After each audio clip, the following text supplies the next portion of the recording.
A close shave for British Prime Minister Theresa May as she scrubbed through the no-confidence vote in the Parliament by just 19 votes. The vote implied that lawmakers had confidence in May's government. This comes just 24 hours after the MPs handed her Brexit deal a humiliating defeat that's left Britain's exit from the European Union in limbo.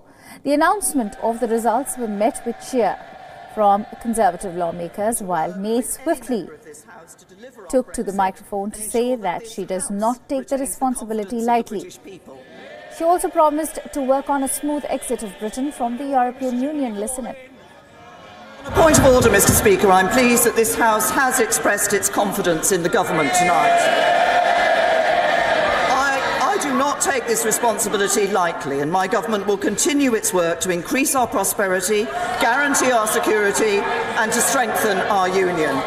And yes, we will also continue to work to deliver on the solemn promise we made to the people of this country to deliver on the result of the referendum and leave the European Union.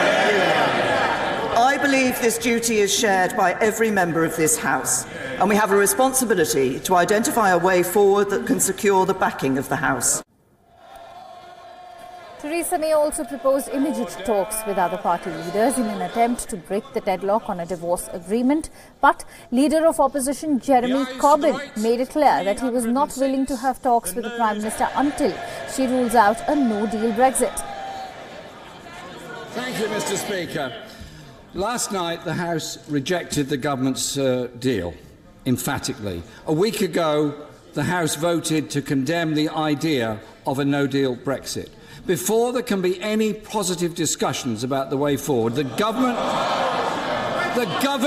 must remove clearly, once and for all, the prospect of the catastrophe of a no-deal Brexit from the EU and all the chaos that would come as a result of that. And I invite the Prime Minister to confirm now that the government will not countenance a no-deal Brexit from the European Union. So if May fails to secure a deal, the United Kingdom could face a disorderly no-deal Brexit, a delay to Brexit or even another referendum on membership. The clock is ticking now for the UK with less than 2 months remaining to go for 29th March deadline. By when UK has to withdraw from EU, the UK faces its deepest political crisis in almost half a century. Britain has been a part of the EU since 1973. And earlier we spoke to Wion's Mandy Clark in London and asked her what the outcome of the vote means for Theresa May. Listen in to what Mandy had to say. Well, the outcome was pretty much as expected. She knew she had the backing of the Conservative parties, and she did get all their votes. And also the DUP said they would support her too. So that ensured that she did have a majority. The bigger loser in this was Jeremy Corbyn, because he was really hoping that she would lose this no confidence vote and it would trigger a general election in which he hoped to have won. Of course, now that's not happening, and both sides will have to work together to try and find a way forward with Brexit. Now, we also asked Mandy, what is the road ahead for UK?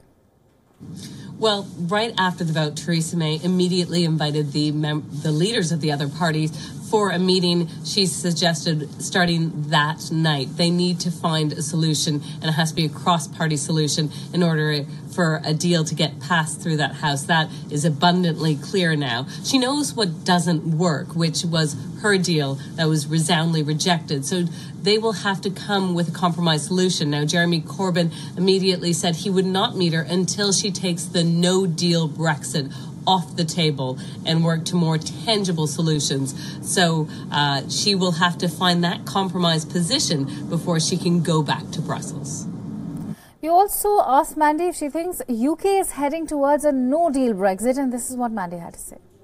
Well, I don't think so, because after the comments of Jeremy Corbyn, who said he doesn't want a no-deal Brexit, that has to be off the table, it was quite clear the House doesn't support a no-deal scenario either, that Theresa May will have to get rid of that option. She is an incredibly hard-headed woman, that's quite clear, but she will have to bend the will of the House in order to get something passed. So as of right now, it doesn't look like we're going to see a no-deal deal Brexit scenario. But of course, as they say, a week is a long time in politics. We're 2 months away from Brexit, and that feels like a lifetime.